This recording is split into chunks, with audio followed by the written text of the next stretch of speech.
खुलुमबाय दिनै मोनाबिलिनि खौरांफोरा जाबाय। गिबि खौराङाव दङ गोबां समफोरावनो बर' समाजाव मानसि गोमानाय, गावनि फिसाय गावनि गथ' गथाय न'खर गोनांखाब्लाबो गुबुन हौवाजों खारलांनाय बर' आइजोखौ खोनानो मोनबाय थायो। बेबायदिनो फिन आरोबाव क'क्राझार गसाइगाव गयबारि गामिनि थागिबि नुकुल बसुमतारीनि आंगो बिसि रुक्मणी ब्रह्मआ गोबाव समनिफ्रायनो गोमानानै दं।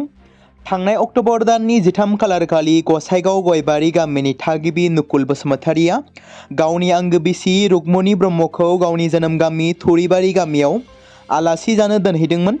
बेनि अखानायै 14 खालार खालि फिसायनो न'आव थांफिनो होननानै फोरमायहरना फिसाया अन्थाइबारि मुंनि जायगायाव गोबाव सम नेफैसेयावबो बिसि रुक्मणी ब्रह्मआ सहैयैलाय जाथि खुरमा बाहाय बाहागिफोरनाव खौरां लाहैनायजों लोगोसे पुलिस प्रशासननि हेफाजाब लानानै नागारसेयावबो मोनफिननो हायाखै। जायनि जाहोनाव दिनै गावनि आंगो बिसिखौ मोनफिननो हाबिलाजों खौरां बिजोंनि गेजेरजों 8472845328 जानबुं नम्बराव फोरमायहरनो खावलायदों। नुकुल बसुमतारीया खावलायहरदों। लोगोसे जायफोर बिथांमोना बहाबाफोर नुसनबायब्ला बे जानबुं नम्बरनि गेजेरजों फोरमायहरनो थाखाय गले गले खावलायहरदों नुकुल बसुमतारीया। नैथि खौराङाव दङ आयेन बेरेखा जौ फालांगि खालामनायनि हेंथायै BSF आरो काचार पुलिसा गावसोरनि अपारेशनखौ खालामगासिनो दं। जायनि फिथाइ महरै बांलादेश हादोराव जगायनो थाखाय गंसे ट्राकआव दैखांबाय थानाय समावनो BSF आरो पुलिसा जौजों बुंफबनाय गंथाम ट्राकखौ जब्द खालामनो हादों।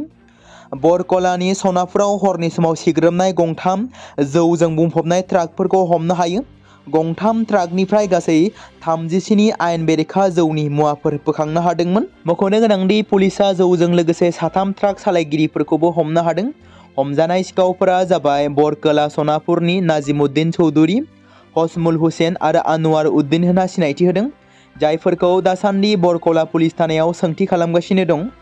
गुबुन फारसेथिं गुबुन मोनसे अपारेशनाव BSFनि 170थि बेटेलियना मंगलबारखालि कटिगोरा बांलादेश सीमानिफ्राय मोन 8 होबथाग्रा जौनि बथलफोरखौ जब्द खालामनो हादों आरो बे जौखौ आयेन बेरेखायै बांलादेशसिम लाङाबाना थांबाय थानाय समाव BSFआ जब्द खालामनो हादोंमोन होनना फोरमायदों।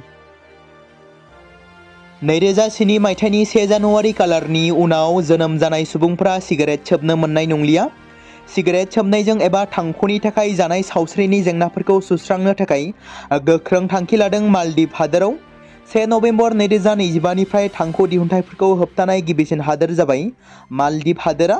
सुलुङा फोरमायथिनाय बादिब्ला गोदान आयेननि गेजेरजों 2007 मायथाइनि 1 जानुवारि खालार एबा बेनि उनाव जोनोम जानाय जायखिजाया सुबुंफोरखौ सिगारेट, वेप आरो ई-सिगारेटजों जायखिजाया सुबुंफोरखौ थांखुजों दिहुनजानाय मुवाफोरखौ गावनि गासै जिउनि थाखाय नागारनो बिथोन होदों। जुदि सोरबा सुबुङा सिगारेट सोबोब्ला एबा थांखु जायोब्ला बेखौ आयेन बेरेखा मानिनाय जागोन होनना मालदीव हादोराव साननाय जादों। चिरां जिल्ला बेंगिरि जतिन बरानि गोनांथार खौरांगिरि मेल जालाङो। चिरां जिल्ला खुंथायनि बानजायनायाव फैगौ 10 आरो 11 नभेम्बर खालाराव भारतनि आयरनमेन सरदार बल्लभभाई पाटेलनि 150थि जोनोम सानजों लोब्बा लाखिनानै लोगोसे 5 नभेम्बर सुधाकान्त डक्टर भुपेन हाजरिकानि थैनाय सानखौ बिथा खालामनानै काजलगांव आरो बिजनीआव गुबुन गुबुन हाबाफारि खुंफुंनो थाखाय साखाफारा जादों होनना खौरांगिरि मेलनि गेजेरजों फोरमायथिदों। हाफ्लंनि सब्रिना आलमआ रुंसारि जुबिन गार्ग मेम'रियेल सनानि मेडेल बान्थानि गिबि देरहागिरि जानो हादों। हाफ्लं आरो गासै दिमा हासाव जिल्लानि थाखाय मोनसे जारिमिनारि बुब्लि। सब्रिना आलमआ मेघालय USTMनि बिगियान आरो बिरोंदामिन मुलुगसोलोंसालिनि 11थि दिक्षां समार'हआव रुंसारि जुबिन गार्ग मेम'रियेल सनानि मेडेल बान्था मोननो हानाय गिबिसिन जानो हादों। बिथांखौ बिथांनि साबसिन अल-राउन्ड दिन्थिफुंनाय, सोलोंथाइ, लोगो फराफारि, हाबाफारिफोर आरो समाजारि नांथाबनायाव साबसिननि थाखाय सिनायथि होनाय जादोंमोन। बेनि अनगायैबो सब्रिनाया BSc बाय'टेक्न'लजियाव सनानि मेडेल मोननो हादोंमोन आरो बिनि मख'जाथाव जाफुंसारनायखौ मख'नो हादोंमोन। USTM अडिट'रियामाव खुंजानाय दिक्षां समार'हखौ मेघालयनि लेङाइ गिबि मन्थ्रि श्री सिनिया बालांदरआ गाहाय आलासि महरै बाहागो लानानै मान होदोंमोन। बे हाबाफारियाव IISc बेंगालर काउन्सिलनि मासिगिरि, इनफ'सिसनि लेङाइ गायसनगिरि पद्म भूषण डक्टर सेनापति क्रिस गपाल कृष्णजों लोगोसे गोबां मानगोनां रोंग'साफोराबो बाहागो लादोंमोन। कच राजबंशी हारिया BJP सोरखारनि हेंथायै खौरांगिरि मेल लादों। नगाव जिल्ला कच राजबंसि गौथुमा मोनसे खौरांगिरि मेलनि गेजेरजों मोनद' हारिफोरखौ शेड्युल ट्राइब एबा एसटी होनाय जायाब्ला 2026 मायथाइनि बिसायख'थियाव बिजेपि दोलोनो भट होनाय जानाय नङा। बेबादिनो आफादा बेखौबो फोरमायथिंदि कंग्रेस सोरखार बायदि बिजेपि सोरखाराबो कच राजबंसि हारिनि सुबुंफोरखौ थगायदों। जेब्ला बिजेपि दैदेननाय सोरखारा खुंथायाव फैदोंमोन अब्ला खोथा होदोंमोन दि मोनद' हारिनो एसटी एबा शेड्युल ट्राइबनि मान होनाय जागौमोन, नाथाय दा बेयो मोनसे लाथिख'सो जानानै फैदों, जायनि थाखाय नगाव जिल्ला कच राजबंसि गौथुमा गोख्रों फिनजाथाय फोरमायदों। फिन आरोबाव सासे सिख्लाया गोमादों। खौरां मोननाय बायदिब्ला 2 नंनि थागिरि सिलापथारनि हरिजोरायनि फिसाजो ज्योतिषना रयआ गोमानानै दं। जेराव थाखो 10नि फरायसाया दुर्गा फुजानि 10थि सानाव मोदायजोखौ नायनो थाखाय न'निफ्राय ओंखारलांदोंमोन, नाथाय दिनैसिमबो फैफिनाखै। थांनाय 2 अक्ट'बर खालारनिफ्रायनो गोमानानै दं होनना मिथि मोन्दों। नखरनि सुबुंफोर, बाय बाहागि, लोगोफोर एबा गुबुन गुबुन जायगाफोरनिफ्राय जेबो खौरां मोनाखै एबा खौरां लाबायब्लाबो जेबो खौरां मोनाखै। नखरनि सुबुंफोरा फोरमायनाय बायदिब्ला सिलापथार पुलिस थानायाव गोमानायनि सोमोन्दै एजाहारबो होबाय, नाथाय दिनैसिमबो दान मोनसे बारलांनायनि उनावबो जेबो खौरां गैया। नखरनि सुबुंफोरा गोमानाय हिन्जावसानि सोमोन्दै सोरबाफोर खौरां मोनोब्ला जायगानि पुलिसजों जगाजग खालामनो थाखाय एबा 9365523644 नम्बराव खौरां हरनो खावलायदों।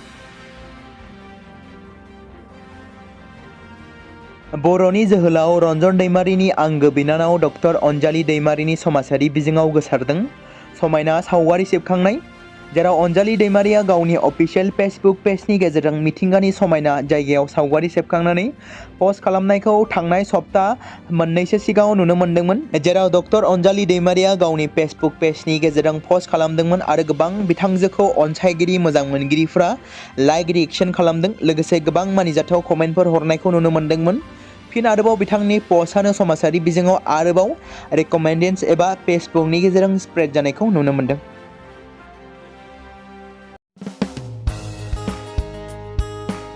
बे समाव मोनसे गोनां फोसावथाय बर' सावथुन नायनानै मोजां मोनग्रा गासै बर' रायजो राजाफोरनि गेजेराव लानानै फैदों मोनसे बर'नि OTT प्लेटफर्म गोनां, जाय प्लेटफर्मनि गेजेरजों नोंथांमोना बर'नि गोदान गोजाम सावथुनफोरखौ नुनो मोनगोन। थांनाय माखासे बोसोर सिगां बर'नि गेजेराव लानानै फैनाय निउबो एप बायदिनो फिन आरोबाव लानानै फैदों बर' रायजो राजाफोरनि थाखाय। बे बाथ्राखौ मख'नाया गोनांदि 2025 मायथाइनि जानुवारि दानाव ओंखारनाय आंगो स्ट्रिम मुंनि मोनसे OTT प्लेटफर्म गोनां निउबो एपनि गेजेरजों नोंथांमोना गोबांथार बर'नि सावथुनफोर जेरै ट्रेजेडि, रमान्टिक, एक्शन आरो कमेडिजों बुंफबनाय सावथुनफोरखौ नुनो मोनगोन।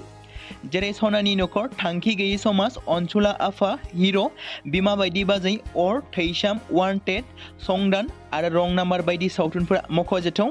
बेफोर सावथुनफोरखौ नायनो थाखाय नोंथांमोना गिबियावनो आंगो स्ट्रिम एपखौ गाव गावनि मबाइलाव थानाय प्ले स्ट'रनिफ्राय डाउनल'ड खालामनानै लोगोसे इनस्टल खालामनानै गावनि मबाइल नाम्बारजों लगइन खालामनानै लाग्रोनांगोन।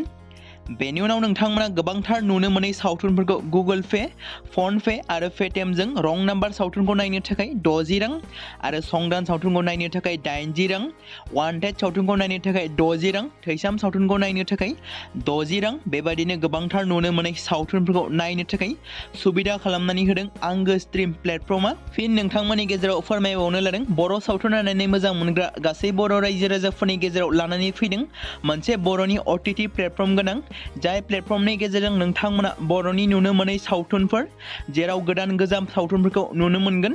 बे बाथ्राखौ मख'नाया गोनांदि 2025 मायथाइनि जानुवारि दानाव दिहुनजानाय आंगो स्ट्रिम मुंनि मोनसे OTT प्लेटफर्म गोनां एपनि गेजेरजों नोंथांमोना गोबांथार बर'नि ट्रेजेडि, रमान्टिक, एक्शन आरो कमेडिजों बुंफबनाय सावथुनफोरखौ नुनो मोनगोन।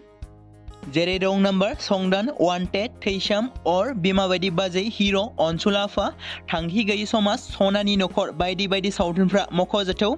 बेफोर सावथुनफोरखौ नायनो थाखाय नोंथांमोना गिबियावनो आंगो स्ट्रिम एपखौ गाव गावनि मबाइलाव थाखानाय प्ले स्ट'रनिफ्राय इनस्टल खालामनानै गावनि मबाइल नाम्बारजों लगइन खालामखांनायनि उनाव नोंथांमोना गोबांथार नुनो मोनै सावथुनफोरखौ गुगोल पे, फन पे आरो पेटिएमजों रं नाम्बार सावथुनखौ नायनो थाखाय 60 रां, संदान सावथुनखौ नायनो थाखाय 80 रां, वान्टेड सावथुनखौ नायनो थाखाय 60 रां, थैसाम सावथुनखौ नायनो थाखाय 60 रां, बेफोरबायदिनो अर सावथुनखौ नायनो थाखाय 60 रां पे खालामनांगोन। बेबायदिनो गोबांथार नुनो मोनै बर' सावथुनफोरखौ नायनो थाखाय सुबिदा खालामनानै होदों आंगो स्ट्रिम प्लेटफर्मा।